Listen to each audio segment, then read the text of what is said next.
Hello, good morning, good afternoon, good evening, wherever you are in the world. Welcome to Sunday night. I was just checking the image is actually working there. It was a little bit high then. I've moved my camera slightly and I've knocked it all out of position. Anyway, hello and welcome to Sunday night's live stream. Tonight, we've got some stuff to talk about. What a week it has been in the 3D printing world. And we are going to talk about the 3D printing world first, because there may be some new viewers here from that side of things. Hello to you, if you are. And then we'll get on with all of the usual drone nonsense as well. But what is interesting is things that are going on here are parallel to some of the things that we do usually see. Now, tonight, we are going to talk about the Bambu Lab recall and quickly finish off on the Creality thing. We're then going to talk about the HDZero update, because they have released a firmware update that resolves this phantom button pressing issue that was causing people to enter standby. We're going to talk a little bit about Avatar HD, because I got two VTXs here and I've also got two sets of goggles, and I'm going to explain why. And we'll also talk about whatever else I put in the title of this video that I can't remember at this point in time because I've already forgotten. Now, if you're new here, welcome. If you don't know, I do this live stream on a Sunday night. I want to say a big hello to everyone in the chat. I can see you all there. Mr. Batch, hello. Smags FPV, Ram. We saw Mr. Bundy, Early Doors, Carl B. Hello, hello, hello. I hope you are all safe and well. Now, Captain Bry, hello to you as well. Now, the first thing I'm going to start with tonight, I definitely got to adjust that camera, because when I'm standing up, look at this. When I stand up, it cuts my head off. Does it do that on the full screen? Not so much on the full screen. It is more on this one. So basically, I need to move the screen. That isn't letting me move. Let me just, that one there. I need to do that. That should be better. Hopefully that's... It's annoying me when I look at it on my side there. So hopefully that solved it. Sorry about that. As it always is on a live stream, you're not missing. No, okay, Jordan. That now you get 5 points for that. It's not like you're missing a lot up there. No, you're certainly not, because I am. So the first thing I'm going to start with tonight is a quick update on the wiki. Now, for those who didn't see, Mr. Bardwell very kindly talked about the wiki on his stream on the news, I think it was, this week. I want to say a big thank you to JB for that. Today, there has been some minor updates on the wiki that I just want to quickly show you. Don't get too excited. There's nothing dramatic here. So I want to press that. Oh, my God. See, this is what happens. I haven't prepped the right screen before we start. So I need to do that. I need to turn off that. And once again, look, NVIDIA Broadcast has decided that it doesn't want to play ball, and it's changed the camera. One moment. Oh, look, it's chosen camera 4. Why? Yeah, why would I not choose camera 4? There we go. Because I can. Cheers, NVIDIA. Thank you for that. Right. So today, there has been some updates on the wiki. Nothing fantastic. The first update that I want to show you is under the Avatar Moonlight VTX section. I have uploaded some additional images that I didn't do originally. I did have a problem where I lost a bunch of images that I intended to upload to repair.wiki in my PC rebuild, and it took me some time to actually sort that out. If you scroll down to the bottom now, alongside the original 2-ish images that we had for the teardown, you now have the internal images of the VTX, or the Moonlight VTX DVR as it comes, and also there is the top section of the VTX board. I can't show you the bottom of it because that board is actually glued in. I can't get it out, but that is the Avatar HD version 2. Now, this is a production VTX. This is not a pre-release VTX. I have actually got another one, and I'll talk about that a bit more in the stream in a minute. What I will say is the board in the production VTX is exactly the same as the pre-release one that I got. Whilst CaddX did tell me there were going to be changes, they're not hardware changes as far as I can tell. I think the changes are that they squeezed in as much thermal compound as they possibly could, as you can see there, because what I can tell you is from my original teardown, there wasn't quite that much thermal compound in it. But if you actually look at the top of the DVR board, here you can see that it's Avatar STR main version 1.2, and that is exactly the same version as I tore down in the pre-release, which is this one here. But there's a lot more paste in this one than there was my initial one. They've also made some changes in the sense of, if you look here, what they have done, and they didn't do this on the pre-release VTX, there's now thermal paste on the regulator on the back of the board here. That one is, let me just find it, that is this board here, and it is that regulator that you can see there. On mine, there was no thermal compound at all, nothing. You can see it's not been cleaned up, it was completely clean. Whereas now they've put thermal compound on that, and that is now meeting this metal area over here of the SD card slot. Now, I'm not quite sure how I feel about this. What it means is it's obviously going to help remove heat away from that regulator into this area here, but that's going to pump more heat into your SD card, is the term I'd use for that. But they've clearly done it, and there is more thermal goop that you can see around that VTX down there as well. I've also added the image for the top of the VTX. As I say in the docs, this is exactly the same VTX module as you get in the version 2 antenna VTX. I don't actually have images of this VTX at the moment. If anyone's got any, can you reach out to me? I really would appreciate a set. Oh, 1 second, my cup of tea is arriving.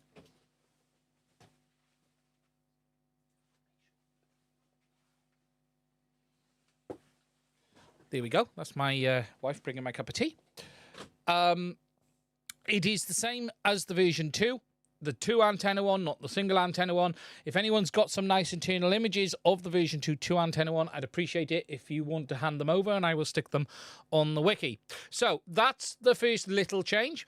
The second change, and it's something I thought is just worth doing, is on the wiki now, if you scroll down the bottom, I've also put links to some of the other FPV related channels, and I've also created a dedicated page for this as well. So for instance, I've put in links to Joshua Bardwell, Chris Rosser, UAV Tech, Bot Grinder, Nick Burns, and Ciari FPV.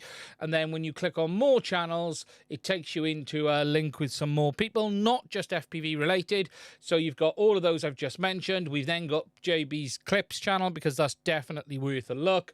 You've got Sean Geeks Varna's channel, who I'm a big fan on. He's a good guy. You've got Ken Dobo, who is someone I deal with a bit now and again, and Ken's a good guy overall. And you got SUAS News, and obviously Bruce. Now, there are some others that I'm going to fill this out with. It's just been an initial sprinkling. If there's anyone specifically people think should go into there, please do let me know. I'm more than happy to add anyone into there that I feel brings some value to FPV.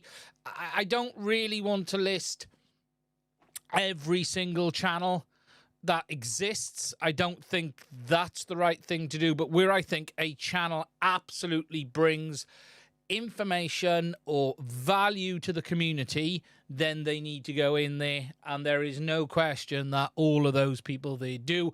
And if there's any that I've forgotten, please do let me know. Other than that, that's the big changes. There has been a couple of other tweaks here and there. I think I updated something else, and I can't remember what it was. I've been very busy for the last 2 weeks. My next plan on the wiki, just for those who don't know, is I'm going to be bringing in then the Express ELRS stuff. That's the next big plan. Now, that's going to be a bit of an interesting one, because I got to go back over everything I've already done that I've got. So I have a box full of modules. I'm not going to do every module I've ever had, but I am going to be doing all of the modules that I've got. We're going to be putting on the teardowns of the all of the Radio Master ones, as well as the Beta FPV one I've had recently. And I'll then start to add in the radio teardowns as they come in as well for the handsets. So I'm going to need to do the Boxer, the T20, the T14, the Pocket, and all of those around there, really. Ryan's is okay, someone's mentioned Ryan. Ryan is a good guy, but Ryan is a difficult one because, look, Ryan has been a representative of HDZero, and look, people may or may not agree with this. I cannot say Ryan is independent. I'm sorry, but he isn't. I'm not saying he doesn't have a great channel. I'm not saying he isn't a great guy, but what he isn't is an independent voice, and I would largely rather keep it that way, if you get my meaning. Yeah, and I'm not even saying I wouldn't add him, but I think what I may do is a subsection on the page which says brand-specific channels. But I don't know who else I'd put under there other than Ryan. That's the problem. Look, Ryan is amazing. He's done amazing stuff for HDZero, but he's HDZero. You know, you're not going to see Ryan talking about DJI. Chris Rosser isn't an independent channel. Yes and no. And yes and no. It depends what you're looking at. And I also agree with that. And, okay, so you could technically have Ryan and Chris Rosser. Okay, if I was going down that road, you could actually have Ryan and Chris Rosser. But I don't know who else I would put, if you get my meaning. But that is a very valid point. He does mostly on Instagram. I'd happily put Failsafe's up. I can't remember, has he got a YouTube channel? Failsafe, if you have a YouTube channel, I can't remember. But yeah, I think it might be interesting to do a brand-specific one where I can put Ryan and maybe Chris Rosser. Chris is independent in some ways and he isn't in others. That's the problem with Chris. Buy super straps. There's loads of people. Look, I've done an initial thought just of what I was... Failsafe is Walksnail affiliated. Yes, good point. So he could go under there. That's a point. Yes, he's a pilot for them. And look, I'm not necessarily going to load every single person in the world under there, but there is some tweaking that could be done. I've done an initial grab, which I think is largely fair. So if I go to the desktop, I think that's an initial grab of people that I think is fair. On the homepage, I only intend to put 6. I'm not putting any more than 6 on the homepage. I do feel that 6 is the right 6, unless someone tells me otherwise. You know, look, JB's a no-brainer. It's non-negotiable in the sense of the person. Chris is a very big name in FPV, as is UAV Tech, as is Bot, as is Nick Burns. Ciati is a specific name. If there is, you know, I don't think under there would be the right place to put like Rotor Riot on the front, but actually I could probably... Super Deluxe has got to go under, and there's a bunch of people. As I said, I've been doing this just before the stream. I'm happy to put I'm happy to put anyone in here, but it's not going to be the biggest list of FPV channels. But perhaps it will. I don't know. You know, I've started this tonight. There's a lot more I need to add. There's a lot. Rotor Riot is product affiliated, but then they're not a brand. They're a brand of themselves, but they're also a retailer. And look, I think with regards to Rotor Riot, we shouldn't get away from the fact that they do make some very interesting content at times. They are a Flight Test is another one that needs to go under there. I think Rotor Riot, Flight Test, you'd put under the same heading. You know, look, Rotor Riot have made some fantastic videos. Look, think what you like about Red Cat, and I've said a lot of bad stuff about Red Cat. I think Rotor Riot, they make engaging and interesting content that I have enjoyed, so they do need to go under there. As I've said, of hot girls in my area, it's work in progress. I haven't got round to it. I'm open to negotiation on the front. These were the main ones I thought just now. look, if anyone isn't on there, don't take offense. I'm working through this. It's going to take me some time. Stacey and Bubby made Riot. Yeah, Bubby, definitely. And I want to put Bubby's channel on there because Bubby, I've all, you know, if you think the videos I've watched recently is I watched the 3D printed frame video, the Whoops video with Bubby in the plane, the airport. Lemon, definitely a man that needs to go under there. Again, definitely. There's definitely loads of people who do need to go under there.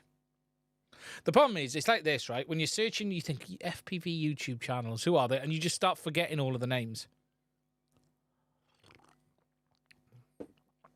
I think Bot is a complicated one. I don't think you can call Bot product affiliated. Bot has his own frames, 2 frames, I think it is now.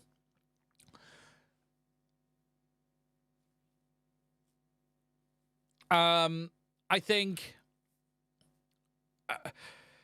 I will never, and you've always got to be careful saying that, I will never release a frame. I have no intention of releasing a frame. I have no intention of ever releasing an FPV directly related product. We spoke about this last week. So for me, I have to look at it on what I think is affiliated and what isn't. Ross is definitely in a different position to, say, Bot, because he's got the motors and frames. So it's very different.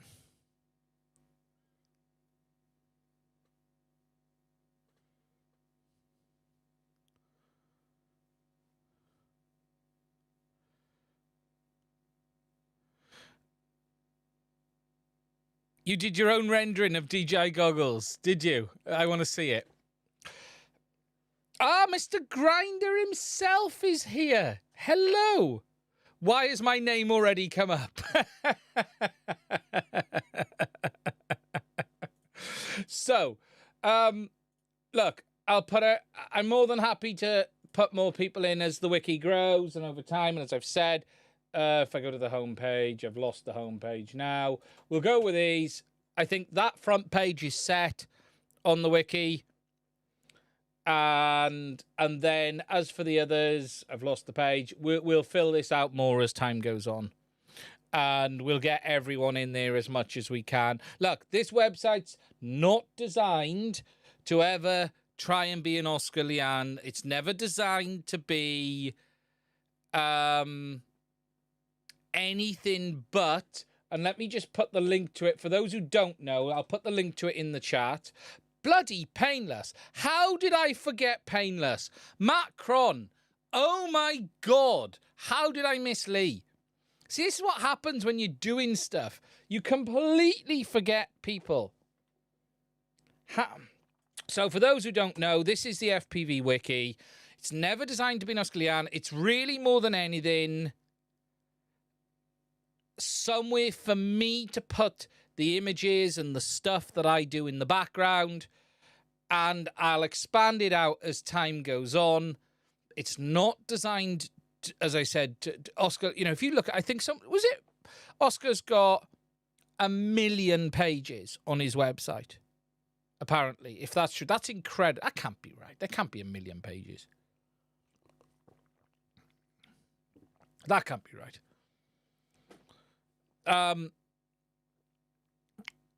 As Bot Grinder's attorney, we want more money. Yeah, this website is not driving money.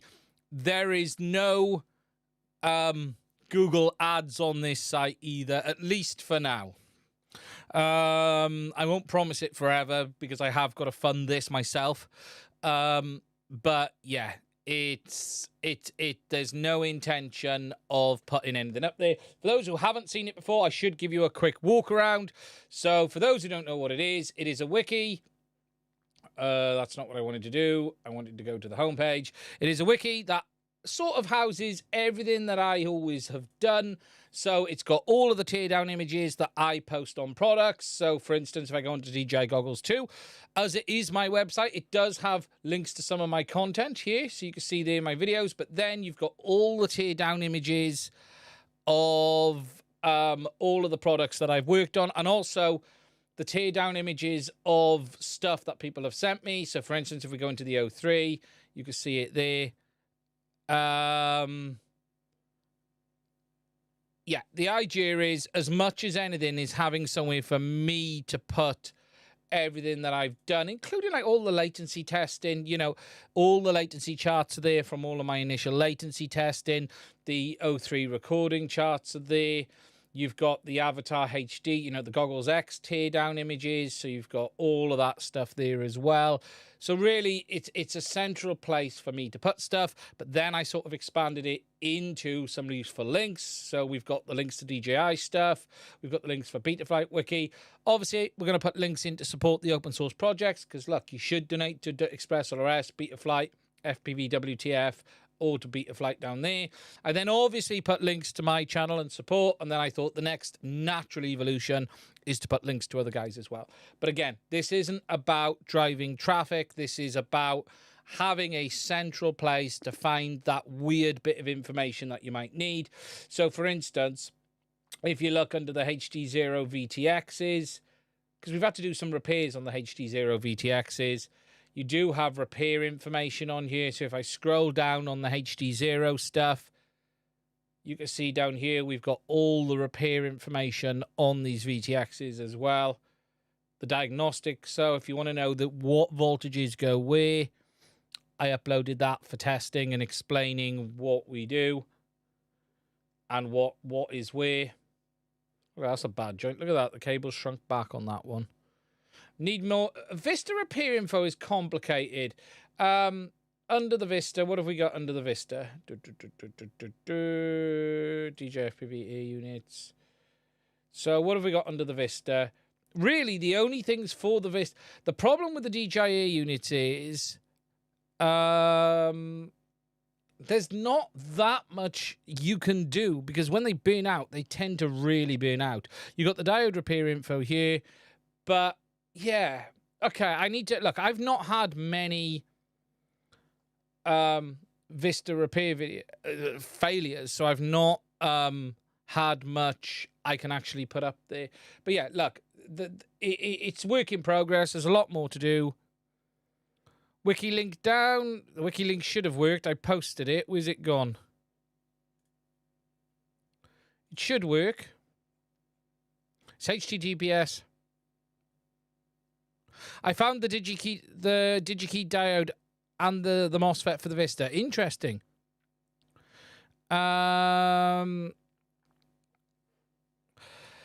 So that's that. I'm not going to shill it anymore. It's there.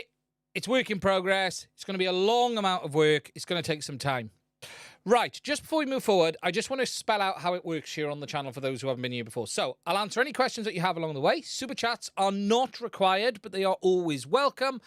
If you don't know, I do have a Patreon as well, and I will always welcome support via Patreon, Buy Me a Coffee, or even PayPal if you want to. But I will always answer questions regardless if there's a super chat on it or not. No, that's not a dig against Bardwell. I know JB does the super chat question thing. That's fine. That's how JB is a full-time YouTuber. I don't do that today. You never know. I might do it in the future, but that's not how I operate today. But I also don't answer as many questions as JB. So just before someone takes that as he's having a dig at Bardwell, because I'm not. Artist rendering in the Discord. We will have a look at that in a minute. I'm just going to answer one quick question which I've seen come in before we move on. So, William DeKirk. Hi, mate. Would you maybe know if one can use AP-Perif drone can current sensor on iNav? As far as I'm aware, no. There is no drone can support in any flight stack other than PX4 and ArdraPilot. I have seen nothing with regards to drone can or UAV can in iNav or iNav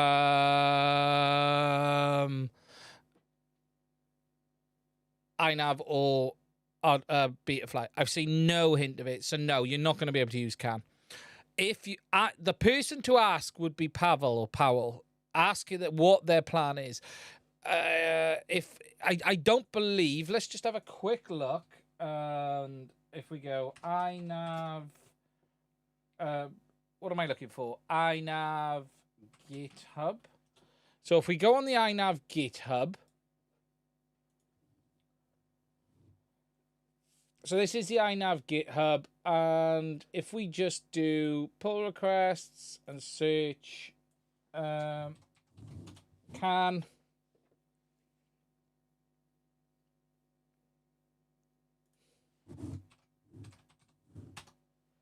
There's nothing for drone can. I'm seeing nothing here for drone can or UAV can. I'm not seeing anything for it at all. So, yeah. No, sorry. Don't think that's possible. Unfortunately. Right. Will I try Apple's new VR goggles? We're going to talk about them before the end of today. We're definitely going to talk about them today. Let's check out this rendering that has apparently been posted.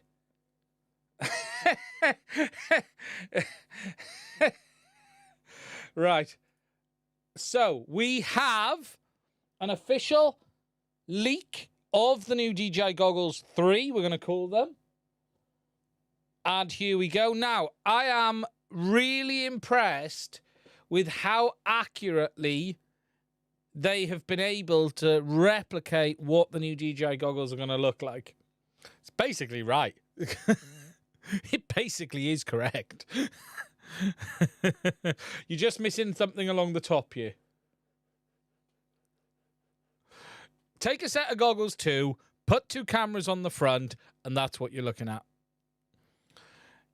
I need to find my rendering. I've lost my rendering. Where's my rendering? I had a rendering of this as well, and I've lost it. It's got to be here somewhere. Let me find this. I couldn't have deleted it. It'll be on the. It will be on the NAS. Let me just find it.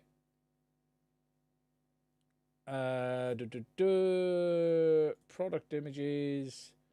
It is going to be under here. I gotta be careful I don't pick something I shouldn't, to be honest. Look, guys, I know there's a lot of people interested in what's to come next from DJI. Don't get too excited. Honestly, don't get too excited. There is no evidence anything is to do with DJI. No evidence at all that anything is to do with DJI. Anything to do with FPV. Look, stop hoping for 04. 04 is not remotely anytime soon. I seem to have lost my rendering image. I'm going to have to find it off Twitter. I know it's on Twitter.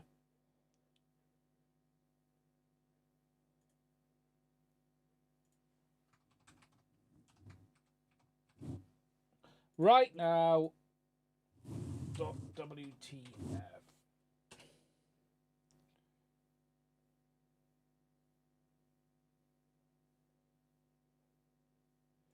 Let's see. There it is. So, here it is. That's the closest you're going to get. Replace the eyes with cameras, and that's what you're going to get. Don't get too excited. Guys, everyone's running around going, oh my God, 04 is going to come. Look, new goggles, new drone, which is, there's going to be an Avata, probably an FPV drone at some point. There is no evidence the new goggles are going to work with FPV. There's no evidence any of it is for FPV. Just calm down. Don't lose sleep. DJI are absolutely in clearance mode. They are price dropping all of the FPV goggles all over the place. They're on discount all over the place, and you can even get some good deals on them refurbished for DJI as well. So when you go to the DJI store, there are discounts with retailers and discounts with the DJI store directly. They also have their refurbished store available too. So DJI refurbished, if we go to them, which they do, so DJI have their official refurbished store for those who don't know. And if you go down, you can see they got the DJI goggles, motion combo. But if we just go camera downs and scroll down, what have they got? Wait a minute. Is this their refurb store? So here's all of the refurbished products. Here you go.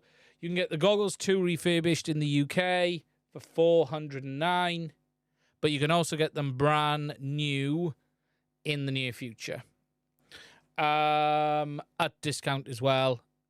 But look, don't get too hung up on what's to come, please. Just from what we understand, there's nothing great here. We could be completely wrong. We could be completely wrong and everything's going to be amazing, but there's a lot of excitement over very little. On 04, do you think there will be higher megabits a second or higher megahertz? As far as we understand, 04 has a capability up to 60 megs carriers or 75 megahertz bandwidth. Megabytes a second. 60 megahertz carrier, 75 megabytes a second bandwidth. We haven't seen anyone use that yet. We haven't even seen DJI use that yet. The spec clearly states it's capable, but we've not seen it in use. It also increases the antenna lanes from 4 to 6. But look, you're not going to be using 6 antennas on an 04 ear unit. You can't really even use 2 antennas on an 04 or 03 ear unit. But they do have 75 megabits a second capability in it. 04 itself is largely a minor upgrade over 03 and done for a hardware change more than anything, as I've said before. Look, look, is it going to be a bit better? Yeah, but don't expect dramatic differences. What it does mean is that they can put more antennas on the ground sides. You could have 6 antennas in the goggles. So, here's a question. When I find it.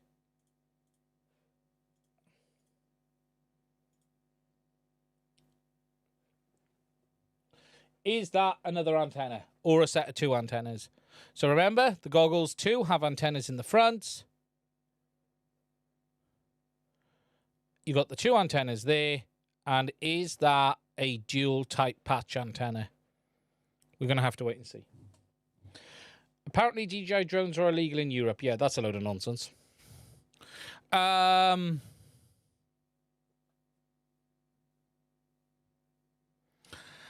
So, that's all we know about 04. I am shocked that we haven't seen more leaks, but let's wait and see. Chinese New Year has already started. That actually happened a bit earlier this year than even I was anticipating. You got most of the companies who are now all off for the end of the year. So, yeah, we're just going to have to wait. Mads Tech, how long would you leave your light bulbs fully charged? Here in the UK, my batteries have been fully charged for 4 days. I discharge them. A lipo is not fun after 24 hours. It will start to sag. I've left batteries charged 5, 6, 7 days. It's not good for them. Discharge them. Discharge them down to storage charge.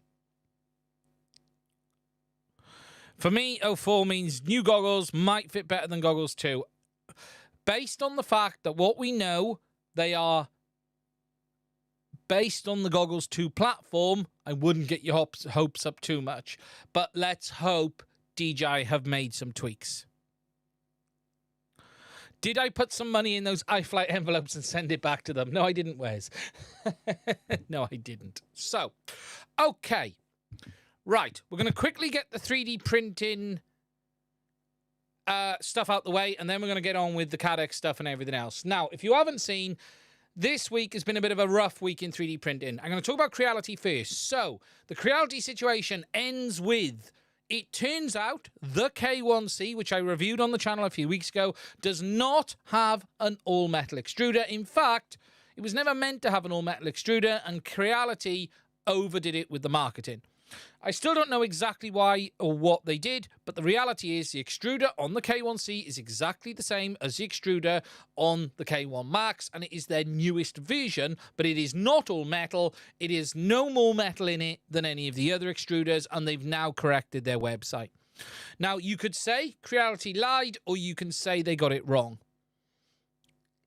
That's down to each person's interpretation. To me, they made a lot of things to make it look like all metal, considering they had a rendering on the website that looked metal. They said all metal, and all of their marketing materials specifically said all metal, including when you look at the comparison table between the K1C and the other printers, it labeled it all metal extruder. However, it isn't. That's the situation, as I said in the video I put out this week. Now, further to that, it's been a bit of a rough week for Bambu Labs as well, because they have a recall on the A1 printer. For those who haven't seen it, there has been a number, and it is a small number, before anyone starts saying it isn't, a very small number of people who've had issues with their power cable burning out at the back here. Now, it is being said right now this is attributed to the cable getting damaged. I'm not 100% convinced on that, right? Bearing in mind, I have a lot of experience in this area. And here they're showing you a bad cable with bulging, and here they're showing you a good cable, and then here you can see the burnt. I'm not convinced this is the cause, okay? I'm not convinced this bulge in itself is a cause. I'm just not. Having looked at how the cable's assembled, is the bulge of the outside sheath not good? Yes. But that in itself doesn't make sense to me, okay? I personally think there's something else going on, and once the investigation has happened, they will understand a bit more. A bulge alone in the outside sheathing states stress at that point there, but for that to damage the main power cable inside doesn't add up. And I tell you why it doesn't add up. When you look at all of the cables in there are much thinner cables in that cable than the power cable for the bed. And look, something doesn't add up. I think they'll find it's something else is the cause. They'll replace the cable and they'll end up solving the problem. And to be fair, I'm just looking down for a specific post of the cable inside. Someone posted like a tear down the cable. See, here is a brand new printer. There's one here still in its box that has this damage. Look, this one is still in its packaging and it has this damage. It's not even been taken out. Although I tell you what that does look like. Almost a cable has got wrapped around another one inside. Something doesn't quite add up to me. That almost looks like a cable has gone around inside when it's been put together. I think it's a manufacturing defect with the cable harness, not the actual bend itself causing the problem. And there we go. Anyway, Bambu have released a statement on their website, when I can find it here. And the very basics are, they're recalling the printers, they're telling you do not use, and they're going to offer you a full refund. And if you want to upgrade to another printer, they're going to give you $80 off. Or if you keep the printer, they're going to issue you a new bed, hopefully around the end of March. And they're going to give you a $120 credit off their store. Now, look, we can all criticize a company for getting something wrong, but look, they are making no money on these printers. They are now losing money on all of these printers, and then some. There was criticism that they took too long to respond, bearing in mind that first post was on the 25th of January. And I think they responded on the 28th or 29th without even having a printer in hand. They've now basically said they're going to give a full refund. You can't knock what they're doing. Crap happens. It's how you handle it that's important. There are loads of companies that haven't handled stuff as good as this. They've responded fast to Toyota. I'll be honest, I am astonished they responded before getting a single printer back. Most companies, if they were in Europe, their lawyers would have stopped them even mentioning it, other than we are investigating, until they got it back. let alone issue a recall. You can't knock what they're doing. Is it good? No. Is it great for A1 users? No. I tell you what I would do, and let me be crystal clear, this is not advice. This is not recommendation. Bambu are saying you shouldn't use the printer. What I would personally do is inspect it. If I had one, I would put it on an RCD plug, and I would continue to use it, monitoring it. And that's what I would do. And I wouldn't use it unsupervised. The chances of there being an issue is still very remote. You know, I think there's like, of actual damaged cable, ignore the wrinkle, of actual damage, I've only actually seen 2 pictures of 2 cables that have actually burnt out. There's loads of people posting mine's damaged, but that's the rumple. Ignore the rumple, because there is still no evidence the rumple in the cable is the cause of the cable burning out. Remember, there's been no investigation yet. Just because you don't see 2 red cars doesn't mean every car you're going to see that day is red. When it comes to product failure investigation, you have to take into account everything. And just because there is a rumple, a ripple, or a crimp in that cable, that does not mean that's the cause of the failure. That does not mean it is the reason it's happening. Product failure investigation, you have to completely dissect everything and understand the cause right back to the beginning. It's not as simple as just saying, oh, there's a bit of damage here, that must have done it. It's never as simple as that. Is an RCD the same as a CFG? I don't know what a CF... Let me just have a look. What is a CFCI? I don't know what a CFCI is. Is it CFCI or CFCL? GFCI, sorry. It's a plug-in RCD, residual current device. RCD stands for residual current device. So, if there is an imbalance of, say, 30 milliamps between live and earth or neutral and earth, well, let's see, if there's an imbalance of 30 milliamps between live and neutral, it will trip the device. So, if there's an imbalance, an earth leakage over 30 milliamps, it will trip trip off. Or if there's a short over 30 milliamp, it'll trip off. Yeah, sounds like a GFCI. Yeah, it does sound like it. Ground fault. Yeah. Basically, it will just shut the circuit off if there is a earth leakage of over 30 milliamps. So wherever that goes, it doesn't matter. But if there is an imbalance between the live and the neutral of 30 milliamps, it will shut it off. And you can get them in little plugs in the UK. You can get like plug-in ones. I don't know if you can get them in the rest of the world. We have them over here. RCD plug. You can get like little plug-in ones like this. Ridiculously handy. You should always have one. They cost a tenner. If you do any form of electrical testing, you should have something like this. There you go. That's what it is. So it's got a test and reset button. You just put the plug into it and put that into the wall. It trips if there's a short. And it saves it tripping your house as well. Really handy bits of kit. I would just put one on. I would just, if I had one, I'd just put it on that just as a safety precaution.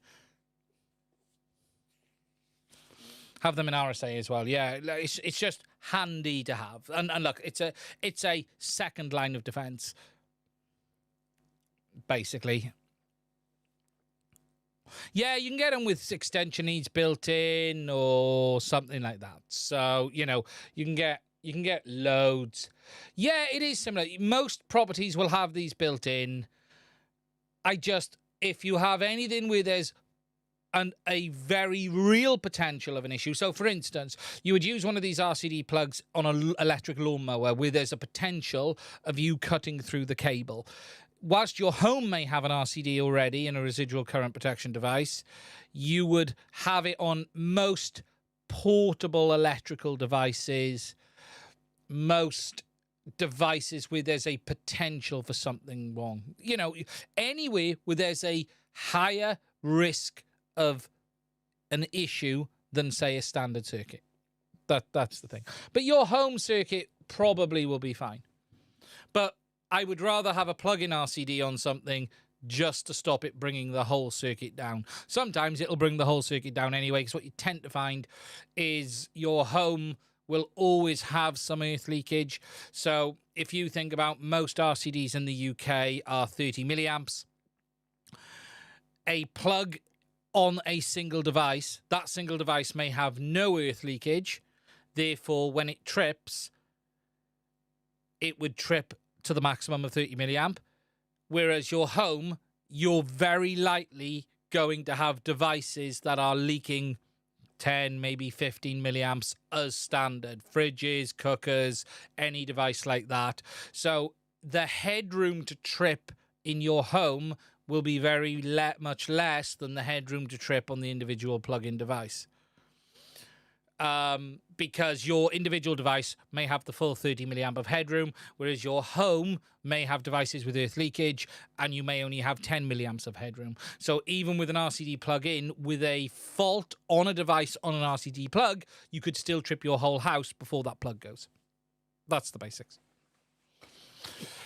It's not an area of my expertise at all. Clearly. Like long extension leads. Yeah, like you want it on long circuits, or where you're having with the potential for the ZE is going to be out. Yeah. Right. Moving on. Bambu, Creality. That's the situation. We're just going to have to wait and see what happens.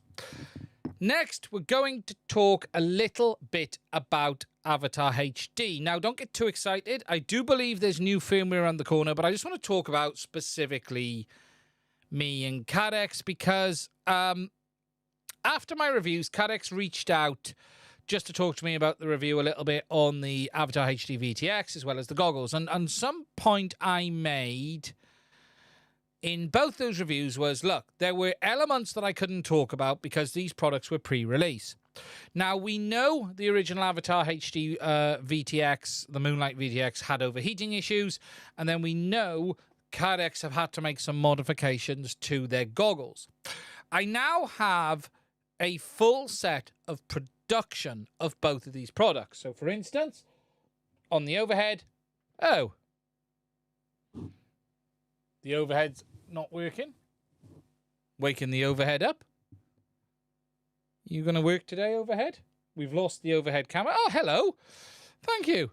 I now have a pre-release and a production version of the Moonlight VTX.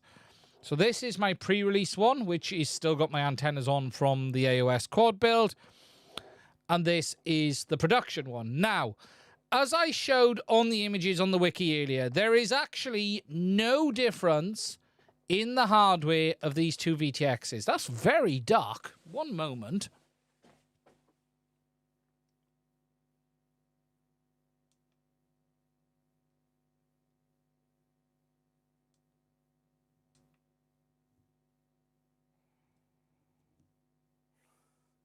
That's a bit better. Sorry, I've had to jack the ISO up. So, there is, having looked over these two, no difference in the hardware between them. The hardware is the same. What I will say, though, is, as I mentioned earlier on the images, they have horsed the production version with a lot more thermal compound than the original version. And I guess that is what resolved the issue of the overheating, with it being 6S. As I showed earlier, the revision of the boards is the same. There's no changes on the boards. So really, more than anything, it seems like CaddX have optimized the thermal compound that they've put into these VTXs that you're now buying. Now, what this means is I'll be able to do a final and finished review of this with all of the thermal testing as well. What I can tell you is whatever they've done has definitely made a difference, because on bench tests, the production VTX takes longer to overheat and longer to shut down than the pre-production one. Not much, 20 odd seconds I think it was, but it does take longer. It also, in general, until it overheats, there's a point where it can't control itself, sits about 5 degrees less than the pre-release one. Now I do have, let me just find it, a bit of video showing this. Let me just find this a minute, and if I put this up. Now, this is me recording 2 sets of goggles and 2 ear units at the same time. Let me just put that there. Now, if we go to there a minute. If we look at this point here, this was me doing the bench testing. The left is the original pre-release VTX. The firmware's definitely been improved as well.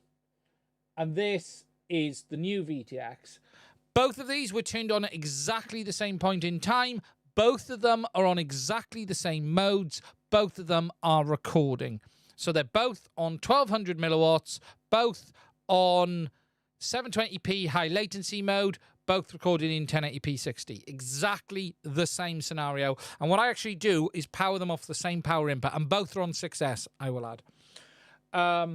And if you look, you can see the temperature difference. You've got 56.87 on the pre-release compared to 55.47. And when I go through, when it gets to the overheating section, I had that camera upside down. I didn't really bother to change the camera. So you're talking 89 on the original versus 82. I know it's not easy for you guys to see that there, but wait till it gets to the overheating. Right, so you can see here at the overheating message, the pre-release one is at 94 degrees, whereas the factory one is at 89 degrees. This was done before teardown, I may add. I didn't touch it. Obviously, my pre-release one had been torn down, but there's nothing I've done there that should affect that. And what you will see is there is a point which is quite interesting that swaps. What I did notice is there is a point when I'm doing this testing, right, that it catches up very quickly. So if you watch here, like, you can see, watch this. So here, it's at 85 and 91, 87, and just watch, it suddenly goes 88, 89, 90, but what you'll notice is this one has stopped recording and this one hasn't. So what happens is the first VTX stops recording. You can see it stop recording there still. And then any second, it's going to stop. Boom. It stopped recording due to overheating. Whereas the new one didn't and continued to record. And you can see there, that's me recording it with the thermal camera. And you can see it continues to record beyond a lot longer. It's quite a bit longer, in fact. And then it stops as well. So there's definitely a difference. It should mean that people won't have a problem in flight. But what I will say is the hardware is the same. The camera's the same. There's no real changes. And as I showed earlier, the imagery for that has now been uploaded to the FPV wiki. So if you wanted to get that, you can get that under the Moonlight VTX section. You can go under here and all of the newer images are on here of the new VTX as well. And it's, look, dramatically more thermal paste. Dramatically more thermal paste in there. They've just sort of squeezed it in. What is the range compared to O3 and Vista? Avatar HD will outrange O3. Remember, the O3 air unit is limited to 23 kilometers. The Vista, when used with the DJI Goggles 2 or Integra, will go to 30 kilometers, whereas Avatar HD has no range limit. How far you go is dependent on antennas and RF power, and it will do 20-30K if you want to push it. Whereas DJI do still have hard limits, but remember, DJI's O3 hard limit is based on software. It isn't. We don't know how far O3 could go if it was let loose, which it isn't. Now, alongside that, CaddX have also sent me a production set of goggles. I'm going to talk about two things on this. Right now, I don't know what the score is with these, whether they're to be sent back.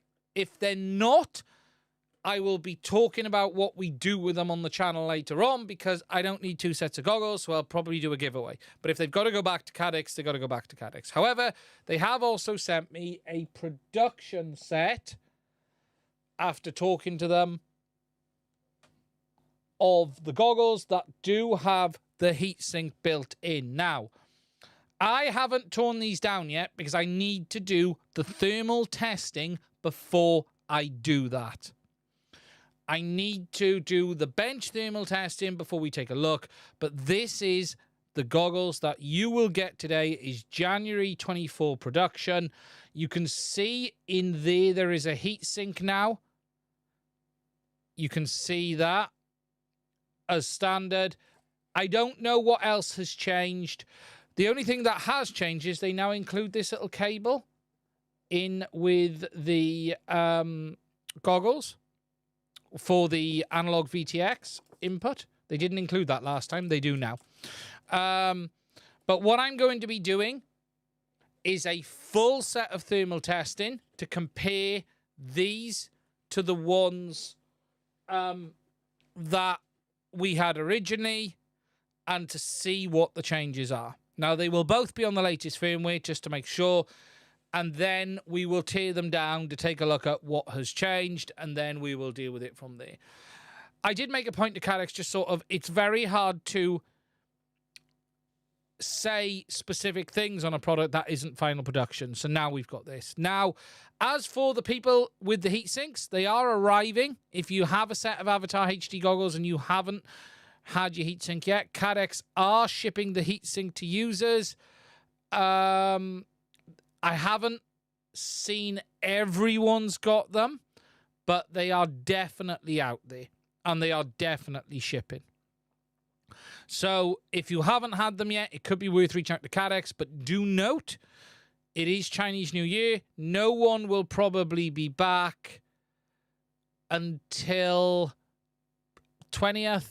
I think it finishes on the 16th or 17th, but no one will be back till about the 20th. Don't expect too much until then. So I'll be releasing the video on the thermal differences between them and the differences between the goggles as well. Just a couple of notes. Some people, I did see a rumor that people were saying CaddX have also upgraded the screens on the new goggles to better screens. The screens that were in my pre-release goggles were some of the best that are available on the market. There is zero question of the quality of the OLEDs CaddX was using. As long as they weren't using multiple vendors, and I don't believe they were, the ones that I had in mind were exactly what we would expect to find from the likes of DJI, HDZero, and everyone else as well. Ricardo, is Walksnail maxed out at 700 milliwatt, or can it go 1 watt? It can go up to 1.2. 1 is about the limit before it starts having problems. They do seem to have some signal-related issues on the 1200 milliwatt setting. People have complained of the 1200 milliwatt. They're pushing the PA to the absolute max in that mode. But that was on the version 1 VTX. Does seem a little bit better on the version 2. I bought the OTR 16 helicals. I can't say it today. For the goggles too. Going to try them soon. Sounds interesting. How do these things go in hot places? That's what I need to understand, Gary. That's what I need to understand on these new ones versus the old ones. 40C was a potential problem for the old goggle. But if you remember in my thermal testing, I put mine in my 3D printer for 4 hours and they survived until the very end. I still do think some people were having problems with their goggles specifically. I do think they were. So, but look, I want to say thank you to CaddX for discussing this with me and reaching out. As I've said, what we're going to do is re-review these two. And then as I said, we'll decide what happens with those goggles afterwards. I don't know if they want them back. It's not been clear yet what the situation is. Now, the Cat Father, Ian, Gemini or 900 megs for long range? T20 Gemini or jumper beta FPV with a Gemini module? Just remember, Gemini is not designed to be a replacement for 900 megs. Gemini solves a very specific problem. Gemini is transmitting the same data on 2 different frequencies at the same time. The wavelength is the same. Nothing else changes. Gemini is going to help you in situations where there is RF congestion. It is not a magic answer replacement to 900. 900 will always outperform 2.4 gigs regardless of Gemini. What Gemini is going to do is give you parallel redundancy. The easiest thing to remember with Gemini versus D modes. So if you don't know, you've got D modes in Express LRS, which transmit the data, the same packets in a serial manner. So if you take into account D500, I'm going to try and remember this off the top of my head. I have a really good video on this subject.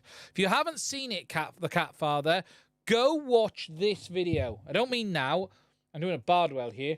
But go watch this video. This video has a phenomenal bit, if I say so myself. Let me just find it. This video here. This one. Go watch this video. Express LRS Gemini. I explain the differences in there. It is a good video, and there's a great section in there on Gemini. But the very basics are, Gemini is sending the thing to remember is D modes send the same packet multiple times serially. So you have serial redundancy. So packet, jump, packet, for instance. So you are sending the same packet and maybe on 2 or more different frequencies, but it adds latency because you're having to send the same packet in a serial manner. Gemini sends the same packet at the same time, but on 2 different frequencies. Where it will benefit you is if you have moving frequencies on the same band as you, and what Gemini hopefully will do is try and move around them. With regards to out and out range, 900 is always going to win as long as it's a clear 900 band. That's what it comes down to. If the 900 band's congested, it's not going to help.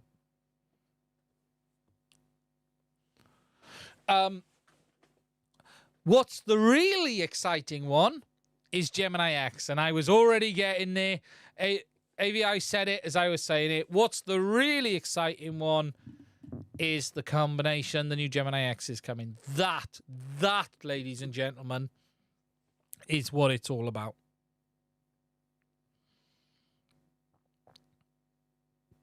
Wes has said, it depends if you're doing long range from a location that has a lot of RF noise. If you're on the side of a rural hill, then it's probably don't be doing much. Yeah. 900 megs plus 2.4 gigs in one module where it will swap. That is the really interesting one. Express LRS is copying FR Sky. I cannot believe someone would suggest that. Let me just pull the pin out of that hand grenade and roll it across the table.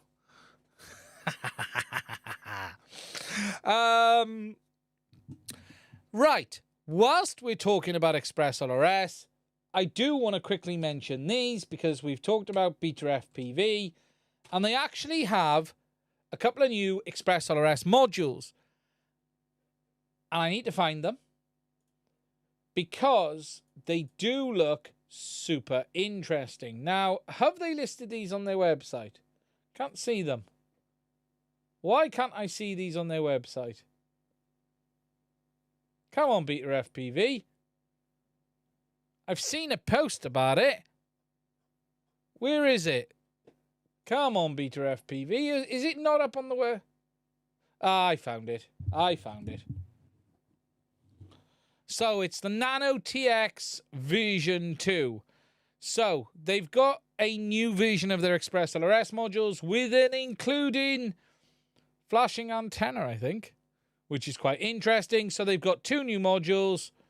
They are available in 1 watt 2.4 gigs, 1 and 2 watt 915 gigs versions.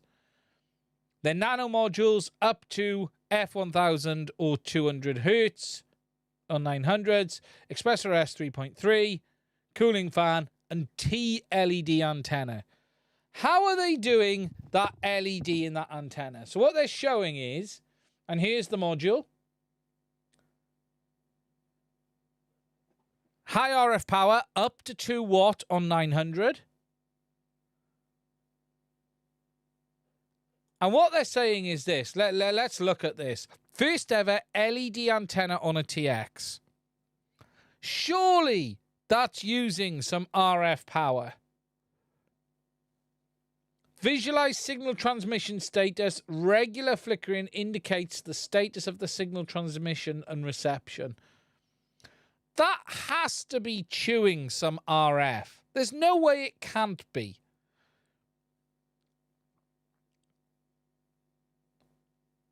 I don't know how I feel about that. I genuinely don't know how I feel about it.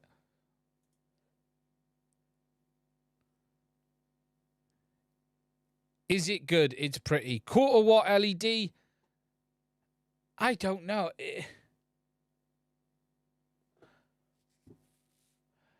Interesting. What it says here, note, this right, let's just get in a bit here and scroll. Note, this T antenna only lights up on the Nano TX version 2 module. Other antennas, like the Moxon, can also be used directly on the Nano TX module 9.5, but the 2.4 gig version requires an RP SMA to SMA adapter. So, it's DC biased on the coax line. Right. Drone Camps did a review, did he? Did he tear it down?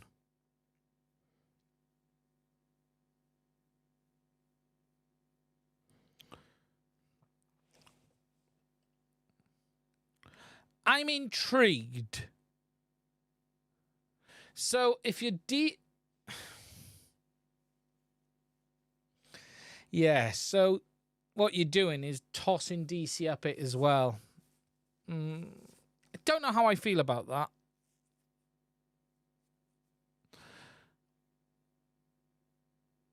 I would need to look.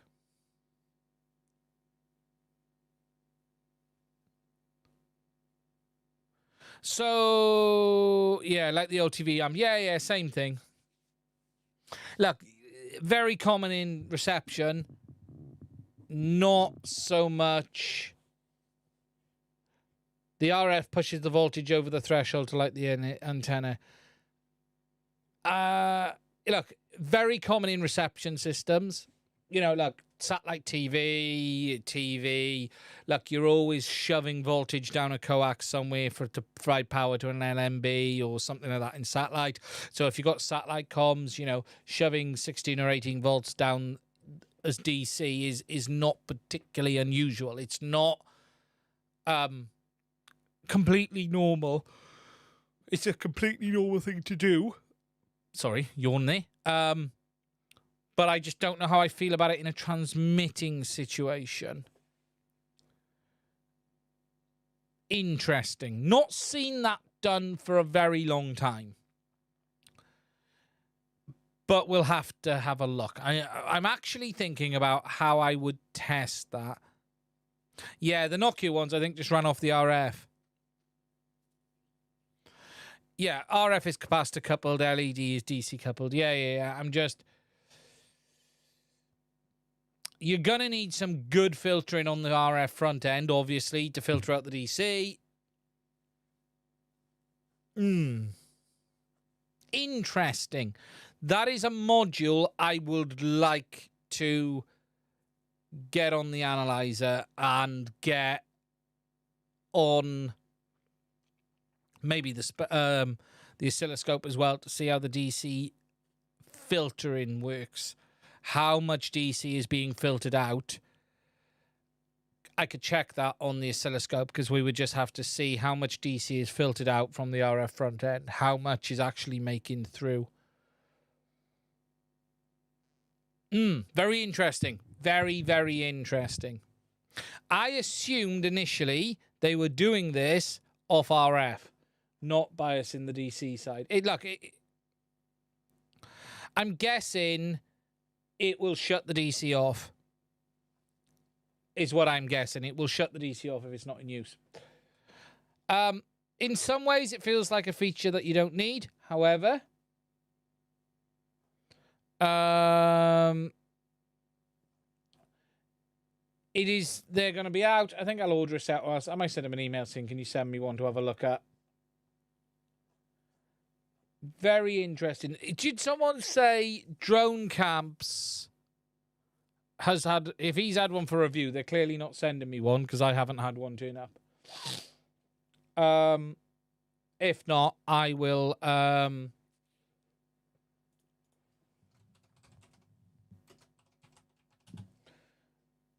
let's have a look. Did he tell you it was amazing?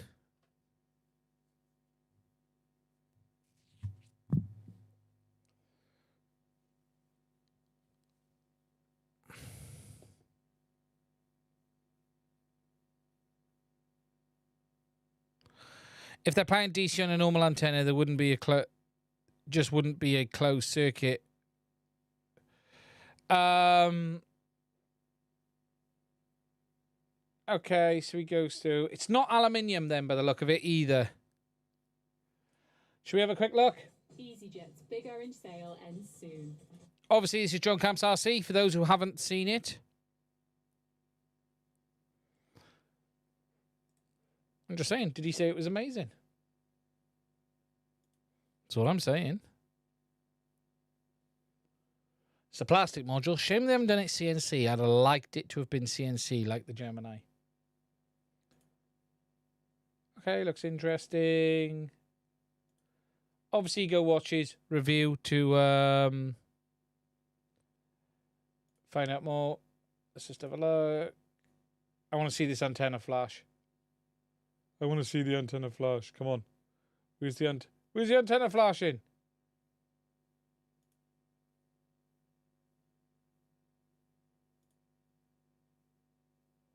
Does he show the antenna flashing? I will be upset if he... Ah, though, is it there? I can see it now.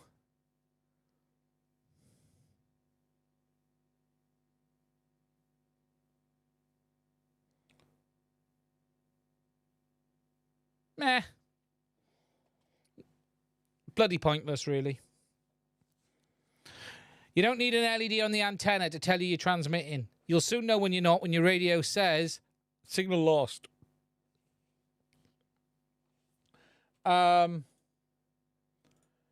Largely, completely pointless. Why would you not, and here is a very simple question, right, for this. DC's got his radio there. Why would you not, here's a real simple point, make this module probably 0.5 centimetre taller, right, for this setup, and then have it so the LED is visible there.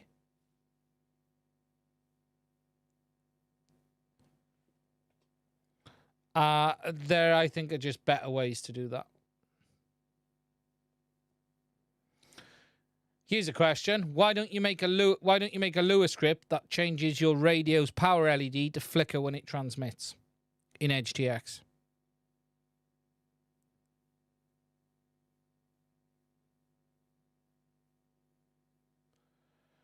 Put it in the JRB. Yeah, something just feels off. Weird. Okay, look, hopefully the build quality of the module is very good like it was on the original ones. I thought they were actually CNC when I first saw them. You know, it's not like we don't have an audible warning on our radio, a signal reading in your FPV, and wait a minute. Wait a freaking minute. Who's looking at this LED when you were in fucking FPV goggles? Just thought about this. So who's actually looking at this fucking LED? Because you're in goggles. Pointless. Completely missed the fact that who's actually looking at it.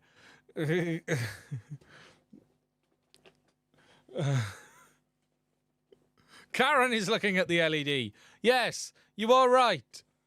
You may have seen the penny drop then for a minute. My spot... Ah, that's the point. My spotter needs to know when my handset's transmitting to ensure that the radiation doesn't tell them about the aliens. Right. There's another fucking pointless product. Moving on. Right. What else did I talk about in the doc? HDZero. Very quickly, HDZero have released a firmware update. If we go to HDZero's website, they have released a firmware update for the HDZero goggles, which fixes the problem of the button automatically sending the goggles to sleep. So the firmware was released a few days ago. It is available here. It is version 0102022024. Basically, 1st to the 2nd, 2024. Fixes goggles go to sleep at video mode randomly. It's really that simple. So there is a fix out. If you have the HDZero goggles, I strongly suggest you install this firmware.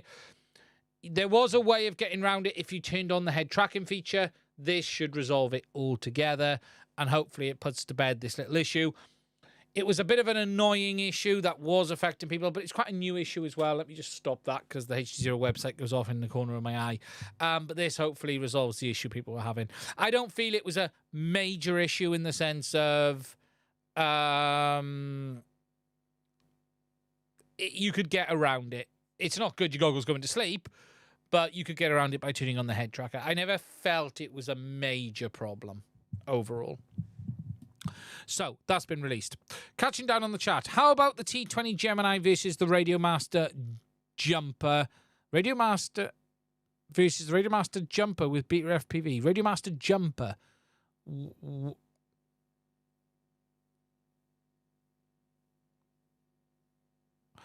How about the T20 versus the Boxer? Do you mean?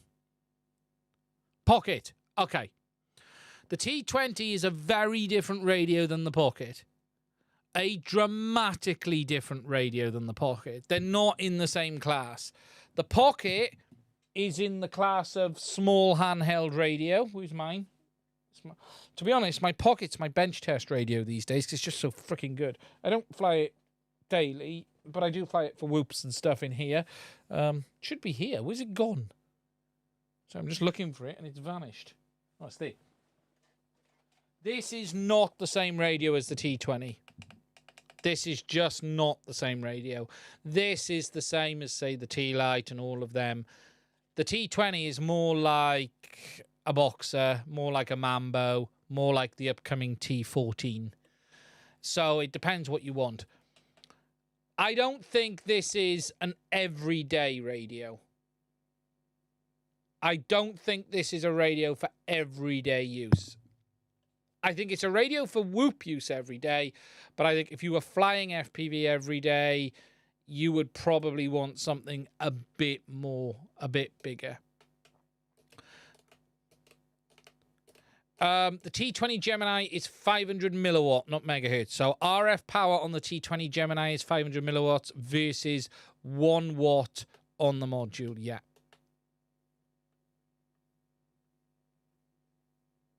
Pocket is if you want to race or fly freestyle and want something portable possible. Absolutely. It is a phenomenal backup radio. It is a phenomenal starter radio. It's a phenomenal radio. Genuinely, the quality of this thing is outstanding. But it isn't, I think, the perfect radio for everyone.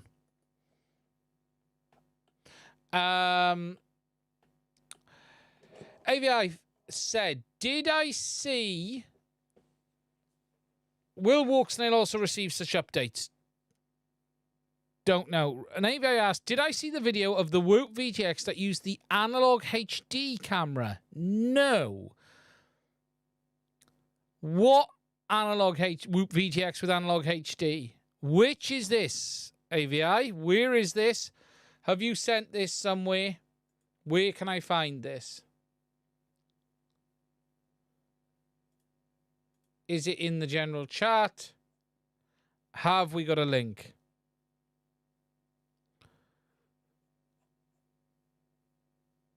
You will send a link 1 second. So we're talking not a digital VTX, an analog VTX with an analog HD camera. Is that what we're saying? Here. Scroll up in general. Let me just find it. Let's have a look.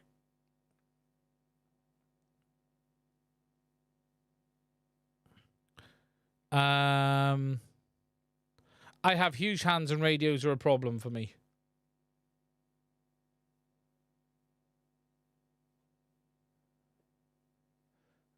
I'm just...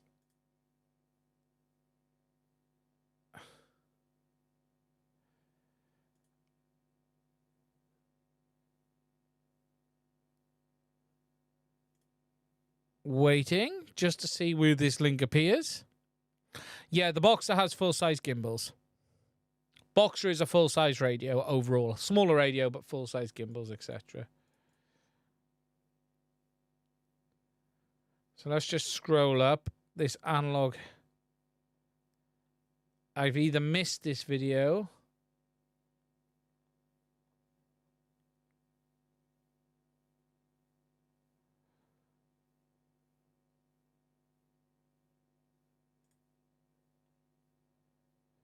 Okay. HDZero with no MIPI. So wait a minute. What have we got here? So let's just pause this a second. And I've got an advert to get past. So this is on IGOW International Game of Whoop. This new HDZero Eco Bind and Fly is sweet. The new VTX and cam uses 4 wires. So wait a minute, let me just pause this before we move forward. The new VTX and cam uses 4 wires rather than MIPI cable and helps weight and cost. As you can see, the 65mm 1S is very capable flyer even with the extra HDZero weight. So, for those who remember, the original HDZero cameras were analog HD. What I don't know is that was the Bifrost system was analog HD. So this is a new VTX and cam for HDZero. Okay. Now it's done at night, which doesn't help with what it's like to look at. It's definitely got the analog feel to it. Resolution looks okay. I'll be honest. Doesn't look that much worse than HDZero.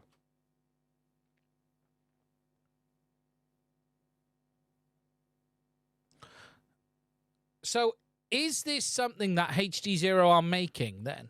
I assume.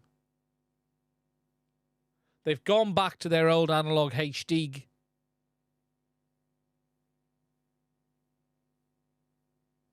Camera sensor isn't the same quality as the MIPI cameras, though. So I'm assuming there's no view of the board or anything like that. Because obviously, Bifrost had analog HD originally. The goal is something cheap and light as possible. Camera sensor isn't the same quality as the MIPI camera, though. Basically, a gateway drug for HDZero. Interesting. I think my only problem with this is how much cheaper is it going to be? And really, is there a point to that? And what I mean by that is the smallest and lightest HDZero today is the Whoop Lite. Is it going to come in less than that? It definitely looks okay. Look, you can see the resolution is down, but it doesn't look shocking. I'll be honest. You can definitely tell the resolution isn't there.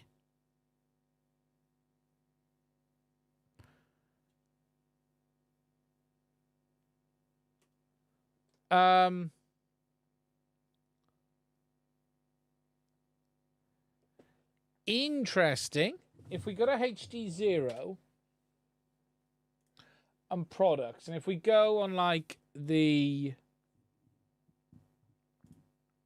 I don't want the race VTX. Let's go to the shop. So what's the price? Look, the Whoop Like kit is $99. Is it really going to be any smaller, lighter, and cheaper than that? What I don't know, and here's an interesting point, does HDZero need the MIPI interface IC, or can they analog HD straight into the DiviMath chipset? If they can analog HD straight into the DiviMath chipset, you would not need the MIPI interface IC, which would be rather interesting. Where I think this gets complicated is if you still need the MIPI interface chipset, then what's the point? That's the bit that will sort of confuse me. Now, what I mean by that is this. It actually gives me a chance to go back to the wiki. If we just go to the wiki a minute, and if we have a look at HDZero VTXs.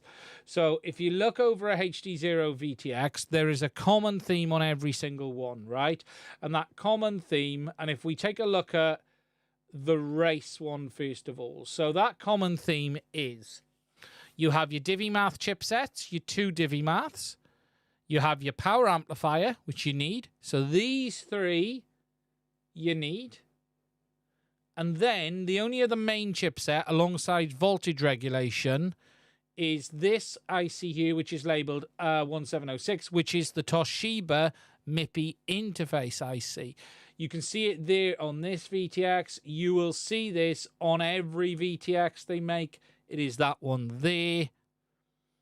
It is on the Whoops. It is that one there. There was originally a larger chip, a version of this chip they used, and the smaller version replaced it, and they had to put it on an interposer, which is that little board there. But the key is, you know, largely this is as small as you can make HDZero today. It's going to be very hard to get HDZero in a smaller package than this. You know, you got MIPI cable. Okay, what you're going to be able to do is cut the amount of MIPI lanes down because you're four wires instead of your traditional 1, 2, 3. I can't remember how many it is. It's probably 30. And then you've got your two chipsets and your PA. You know, getting this smaller is going to be very, very challenging. I guess if you could lose that chip, you could. You could then move a connector, say, into this area here, and you could lop off that much of the PCB. I guess that would do it. Interesting. Not heard anything. Look forward to seeing what it is. Yeah. Okay. There is some mind-blowing circuit packaging that I've seen recently. Yeah, it's going to be interesting. I'm sort of weighing up how far do you go for what point, really. S. Strondy, forgot to ask, what's the recorded image quality of Moonlight like compared to 03, which is, to which GoPro would it compare? Moonlight is not as good as 03 in daylight conditions. It is not as good as a DJI Action 2. It is decent. However, it fundamentally suffers from the same problem. And when I say decent, I mean only in 4K modes. The 1080p mode is complete junk. However, it fundamentally suffers from the same problem as all of the others, and that is you're limited to the frame rate that you need to recording. To get the best from Moonlight, you need to put it in normal latency mode, not low latency mode, because low latency mode limits you to 1080p 60 or 1080p 100, whereas normal latency mode allows you to do 4K 30 or 4K 60. The 1080p is junk. 03, as Allmac just said, is not as good as a GoPro. By any means. Just isn't. But Avatar isn't as good as 03. You're still talking CaddX Avatar, 03, GoPro. And the fundamental problem remains is if you want to fly and record in 4K 30, you're going to have to fly in the high latency mode, which is going to give you 30 to 40 milliseconds of system latency. And that is the big downside. Can it be good enough? Absolutely. Look at my review. Look at my review of the footage. That tells you, if you've not seen my review of Moonlight, there was some footage in it. It absolutely can be good enough. But it's the same fundamental issue. Okay, guys. Now, before we wrap this one up tonight, I'm just going to go... I'm open to any questions you may have. I do need to check if we've had any super chats come in. I don't believe we have. No. Yes, sorry. Super Deluxe. My friend, Wu-Tang. $4.20. Thank you for that, Super Deluxe. I was on the wrong part of the page when I said no. Sorry about that. Thank you for that, my friend. I really do appreciate it. Question. Goggles, Walksnail X or DJI V2 for me personally. If you had no FPV system already, had to pick one and one price, what would it be?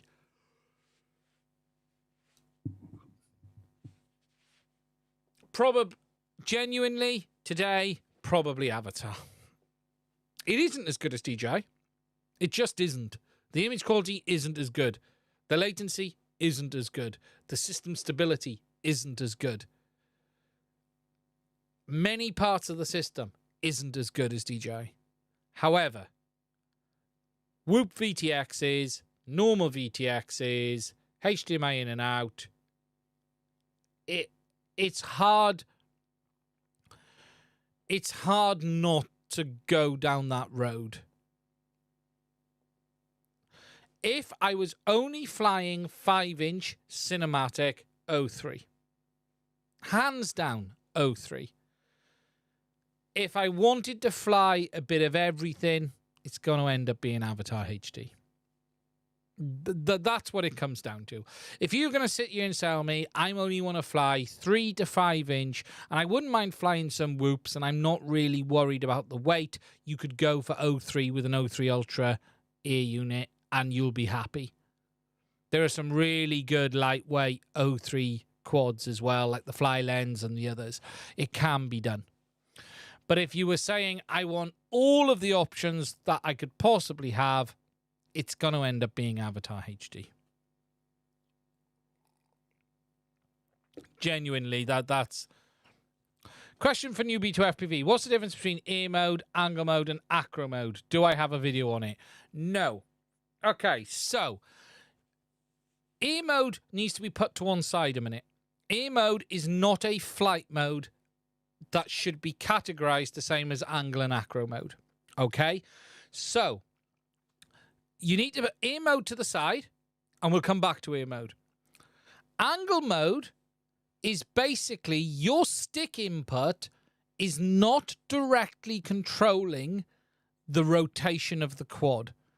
The easiest way to think about angle mode is you're pushing the stick forward, which tells the flight controller to go forward. The flight controller then interprets how much you've moved that stick and adjusts the angle of the drone to meet your input. So angle mode, push further forward, faster it goes, less forward, back it goes. The position of the stick, though, has no relationship to the angle of the drone. It just proportionally tells the drone to move forward. Acro mode is basically telling the drone you want to move in a specific direction at a specific angular velocity. So what you're saying is, whatever angle the quad is, if I move the stick forward full and your rates are set at 600, it will tell the drone to move in that direction at 600. The stick is simply telling the drone to move in a specific direction at a specific angular velocity. It has no relationship, though, to where the angle of the drone is today. Whereas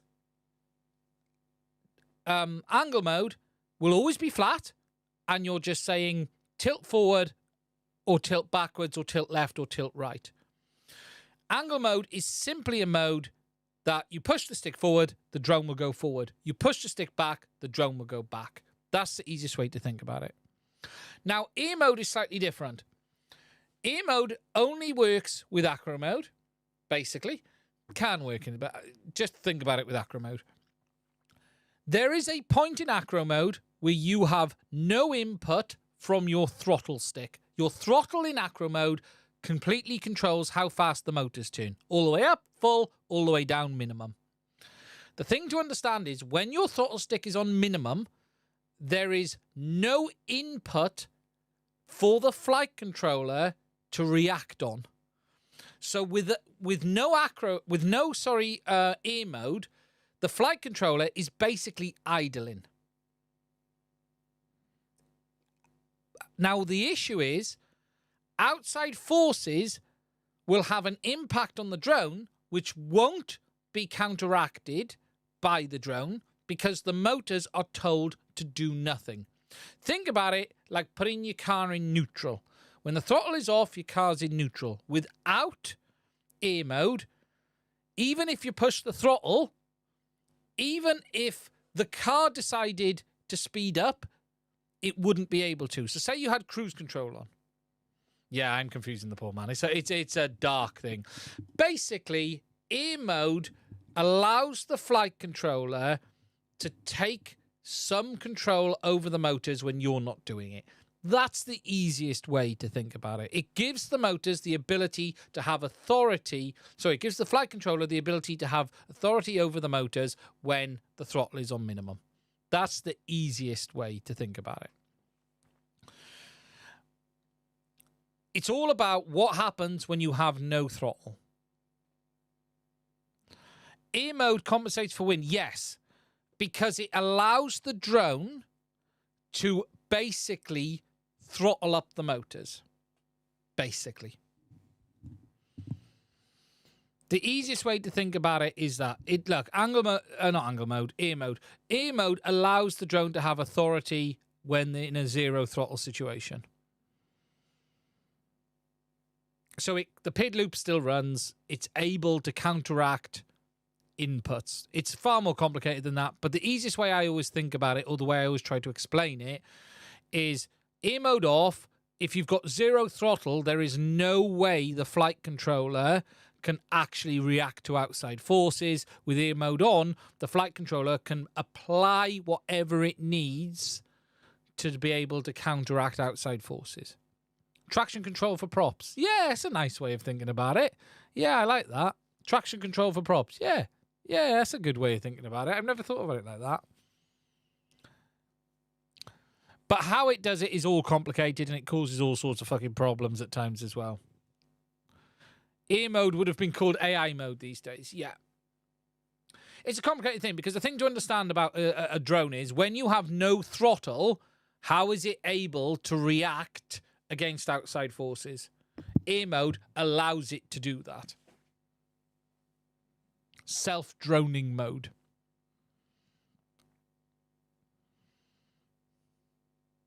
But it's not a mode, and it should never have been called air mode.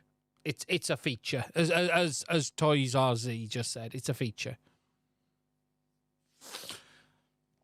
It basically gives the flight controller permission to do stuff when you have zero throttle. There you go.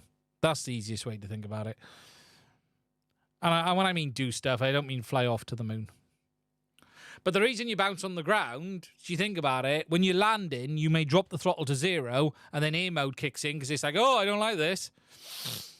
And it does all sorts of weird stuff.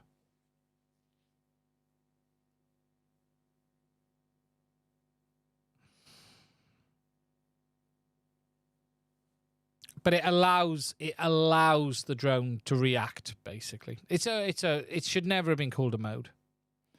Basically, you should always have air mode on and acro mode, and you learn to basically land by disarming just before you hit the ground. The trick is a controlled crash at every landing. Is the basics. Got to see a horse about a guy. Stay safe. Super Deluxe, thank you for the super chat, my friend. I really do appreciate it.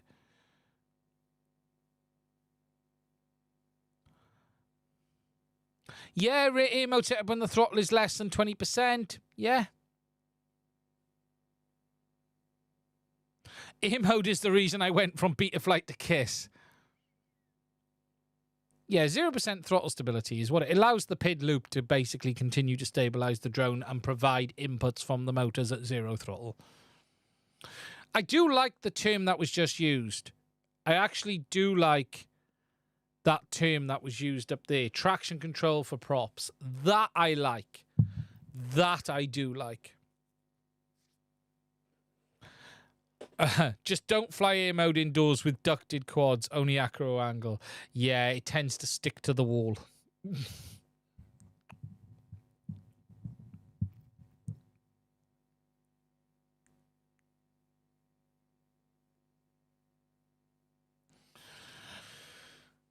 Like crap. Air mode's great on a whoop because you go near a wall and it just goes... I'm here. It's like the alien on that man's face is air mode on a whoop. You touch anything and it just sucks it to it. HDZero Wi-Fi, not able to play. Able to connect media, but no go. Any thoughts? I've not used the Wi-Fi extensively. It was quite buggy as hell when I used it last. I don't know. I would suggest Between the Floors 2 asking on the HDZero Discord. If you're on Discord, get on the HDZero Discord. I don't know off the top of my head. It should work. It has been very temperamental. So it's like old school parrot mounds. Yeah, it's just we're going to stick this to the wall now. Okay, before we finish this video up, I'm going to show you two things quickly that I forgot to talk about. Right, there will be reviews coming on these this week, but I actually have two little drones to look at. And that ain't one of them. Right, the first one is this, and we have two from Emax. Now, Emax really do make some really nice little quads. We have their Tiny Hawk 3.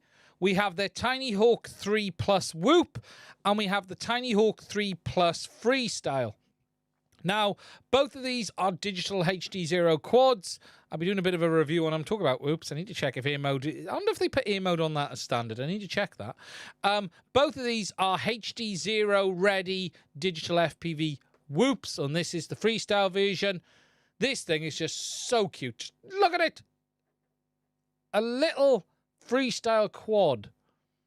That is so cool. Now, this comes pre-fitted with the HDZero Whoop Light kit, or the Whoop Light, I think it is, they call it. And both of these have the same camera, same setup, but obviously this one takes a 650 milliamp hour 1S battery. This one takes two 650 milliamp hour 1S batteries. Both are designed to be used with the HDZero goggles or the HDZero VRX module, and they are both available in analog FPV as well. Really cool little quads, I have to say. Haven't flown them yet. Don't know how they fly. Can't comment on that. What I will say, though, is the build quality is right up there with what we've seen from Emax. Emax are a really interesting company at times, right? One of my all-time favorite quads is the Emax Hawk. The one that's up there, you can't see. which I reviewed on the channel. It is a fantastic little quad. It really is a fantastic little quad. The Emax one's just so good. They make such good little drones. They really, really do. But there'll be something coming on that in the future. Dean, you need to get the afterburner out. Yeah, it's probably going to be a couple of weeks. Look, for the first few weeks of when the weather turns, I've got a number of quad reviews to do. These finish the Chris Rosser one, although I'm still like, I don't really know what people are expecting on this, but I need to get that finished, and then I'll be doing more afterburner stuff. The weather, I just don't recall seeing a good day here for months right now. I haven't flown forever. It feels like 2 months now. They get respected, but they are versatile with parts or locking out other brand parts. They tend to use their own stuff. Emax owns the Tiny Roop.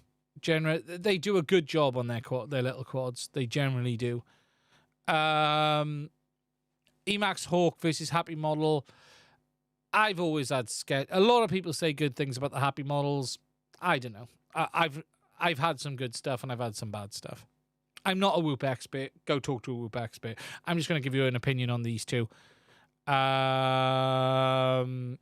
35 HDZero, nice with the new VTX. I can't do sims much. I get sick on a sim. I still do. Look, I can fly in goggles all day long. I fly in a sim, and 20 minutes later, I'm ruined for the day, and it's still the case today. I can't fly. I can fly sims. I just can't do it. I can't do it on a monitor. I can't do it in a set of goggles.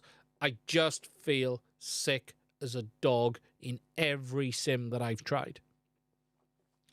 There is something my body and brain just cannot handle on a sim. I just can't. The only thing I've been wanting to try is like a massive screen sim. You know, like do it on a 46 or something and just try flying it on like the big telly. I can't genuinely, right? I go on a sim, I get about 6 to 7 minutes, and I will be rough as a badger's ass for the next 7 hours. I will feel horrible for the rest of the day.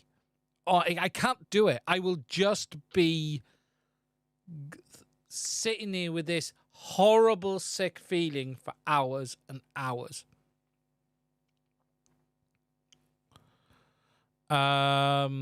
It's just, yes, I've tried simming, and that's in all goggles, that's on monitors. Disable VSync gets you the max frame rate. For me, it felt I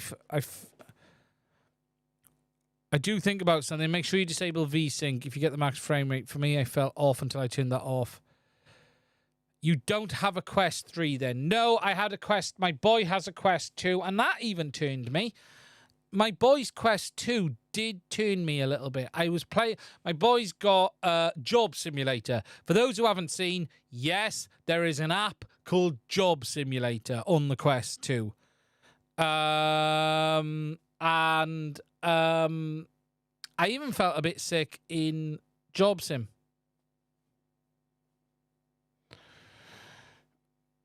I was making some stuff, and in the end, it was I don't know what it is. I have never, ever felt sick in a set of FPV goggles in the real world. Never have. From the day I put on a set of FPV goggles, I've never felt sick in the real world. Put me on a frickin' sim, and I'm hooked. Even on a monitor, right? I've got 28-inch monitors I use. And honestly,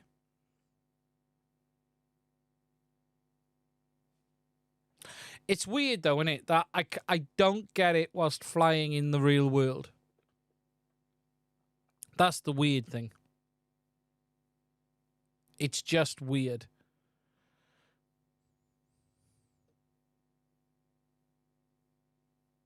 Sometimes GGIO Avatar unsettles me. Interesting. Yeah, I've never, ever in any FPV system had it. Just Sims. Just Sims. I should try again. I look, I was so rusty on the sticks the last time I tried. I'm not a great pilot at the best of times, and I'm going to be even worse now because of the winter. But look, it is what it is. I've got lots to get done. Little things like this will be fine. It's just when you get on the 5 inches, you tend to be a bit all over the place. But I've got the Chris Rosser video to finish. I keep getting people ask me. I really still don't know. Look, I could finish that video today because I've flown it enough to be able to say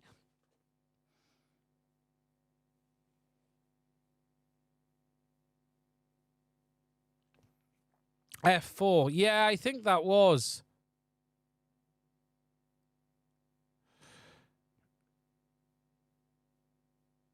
But yeah, with the Chris Rosser build, I don't really know what people want me to say. It's good. Are the motors good?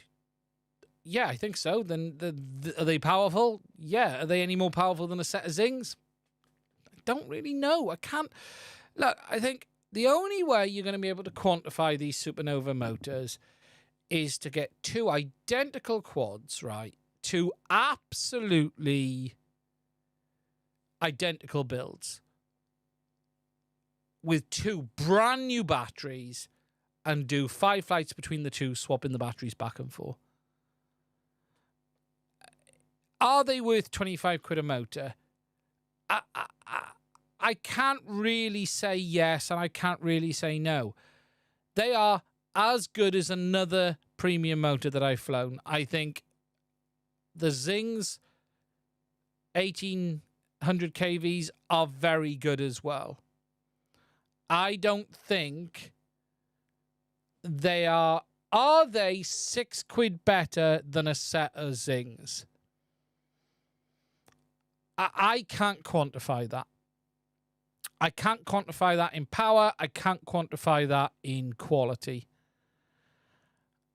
If you want a very high quality set of motors, then they're very good. But I think if you want a set of motors that are good enough, then the Zings will get you there. I think anyone saying these motors make me a better pilot or these motors are so much better, they're probably lying. They're very good. But here's the thing. It's like a car. It's not that they're great motors and it's not that they're terrible motors, but they're not. You can't quantify the percentage differences that is being measured here. You know, a motor that says it's, 13% more power or whatever it is on a dyno. What does that become in the real world?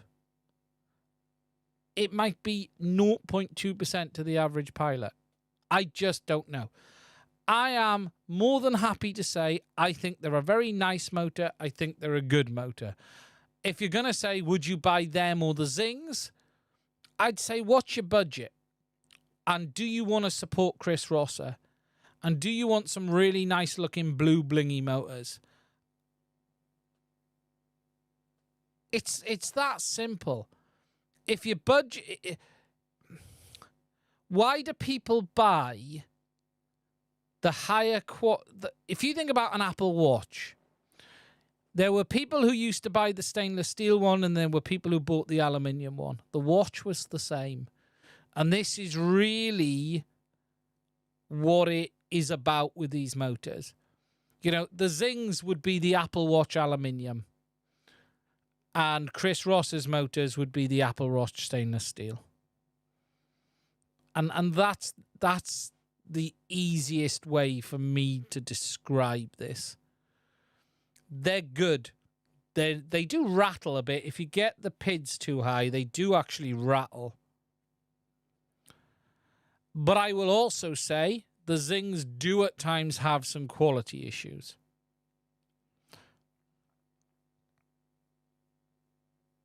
I had a zing where the wire wasn't properly soldered and fell off. Now, that was on a bind and fly, but I did have it happen. The new CaddX Rattle or Pro or the Foxy T-Rex. Well, I now have both. Here's the Rattle Pro. I haven't even opened it yet. CaddX sent it to me with the goggles to have a look at. I don't know, but I've got it here. Velox motors, what do I think of them? Never heard of them. Look, I'm going to be honest with you. Motors is not an area where I feel I notice a really big difference. How does the motor survive a number of flights and crashes? Yes, then I'm happy. When it comes to percentages and efficiency, I've still seen nothing that makes me think end real world is any different. Chris is selling a premium motor with his branding, and what you're paying for is a motor that is also supporting Chris Rosser, that is also made in lower volumes.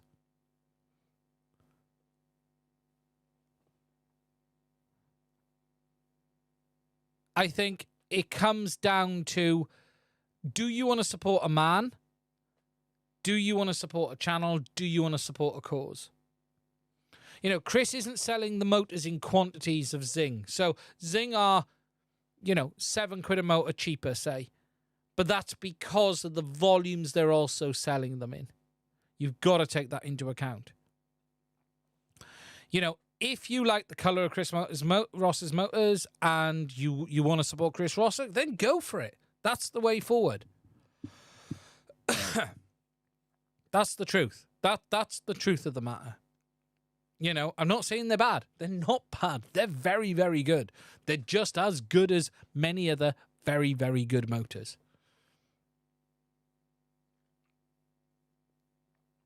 And I think that's all I can say.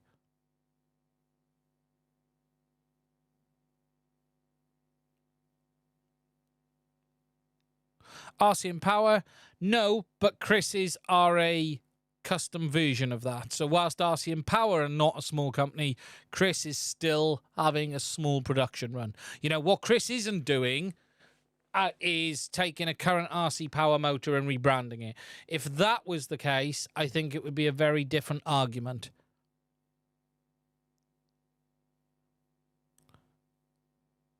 RCM Power make good quality motors to begin with. Absolutely. You know, Chris is like, it's like going to Mercedes-Benz and having them make you a vehicle. You know it's going to be good. He should sell cheaper. I don't think he needs to. I don't think there's anything wrong with the price. Obviously, T-Motor are more expensive. Jesus, some of the prices of T-Motor motors. Some of the price of T-Motor motors are ridiculous. Chris, I think they're £25 in the UK each, so £100 a set.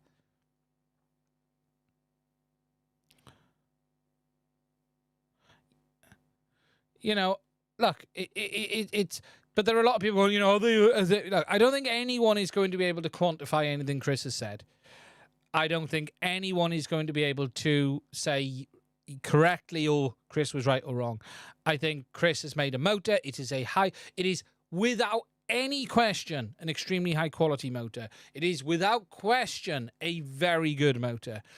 What you've got to decide is if the premium that you're paying for Chris Ross's motor is worth it.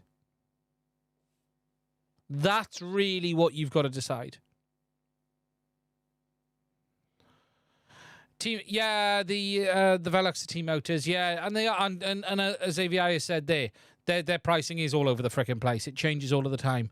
And T Motor are not really a brand I support, based on some recent stuff that I've seen. You know, they're a bloody good motor. They're going to be as good as. Here's what I would say. If you were someone who was considering getting a set of RCM Powers, Chris is worth a look. If you were someone who was considering getting a set of Zings, I'd just get the Zings. It's that simple. I don't think a Zing user is the same user as a Chris Rosser motor user. I think if you were already in the RCM Power camp, then Chris's motors are what you're going to decide on. Because, you know, in some ways, and we'll finish up on this in a moment, but some ways, saying Chris Ross's or Zing is like saying, should I buy a Ford or a BMW? You know, if you're trying to choose between a BMW and a Mercedes, then that's where you're in. Whereas if you were choosing between a Toyota and a Ford, that's your Zings, that's your others. So that's the best way to look at it.